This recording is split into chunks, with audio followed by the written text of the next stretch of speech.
Perkenalkan, kami mahasiswa dari UIN 1 Tulungagung. Dengan saya, Erina Yela Fitria. Saya Deta Restiva Putri. Saya Anandita Krisnandia Iswara. Di sini kami akan menjelaskan tentang bagaimana sistem hukum yang baik itu sebaiknya bekerja.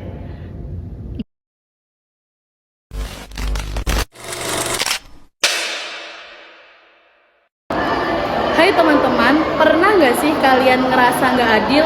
Misalnya masyarakat kecil gampang terkena hukum, tapi yang punya jabatan tinggi malah bisa lolos. Nah, itu salah satu tanda kalau sistem hukum kita belum sepenuhnya jalan dengan benar. Padahal hukum itu seharusnya jadi pelindung untuk seluruh masyarakat, bukan cuma buat yang punya kuasa atau uang aja. Hukum yang baik itu adalah hukum yang adil, tegas, dan berlaku untuk siapa aja. Gak peduli mau dia siapa, dari mana, ataupun punya apa. Belakangan ini ramai tentang kasus yang menggemparkan masyarakat, yaitu korupsi. Seperti yang kalian tahu, hingga saat ini, masalah korupsi masih menjadi bayangan gelap bagi bangsa kita. Seringkali korupsi yang sangat merugikan itu tidak mendapatkan hukuman yang setimpal. Ambil contoh kasus korupsi Pertamina yang sempat menghebohkan beberapa waktu yang lalu.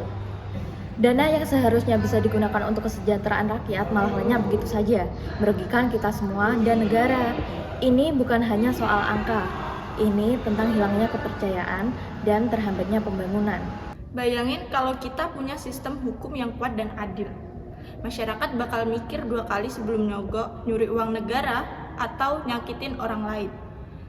Karena mereka tahu kalau yang salah ya pasti akan dihukum.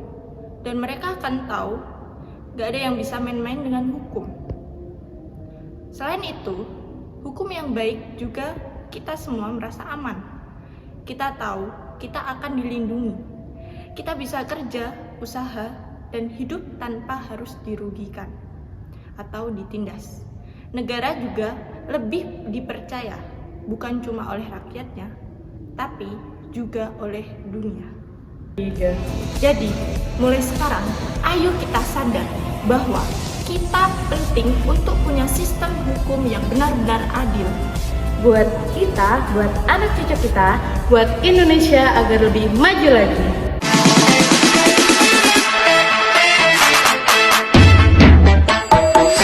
Like this.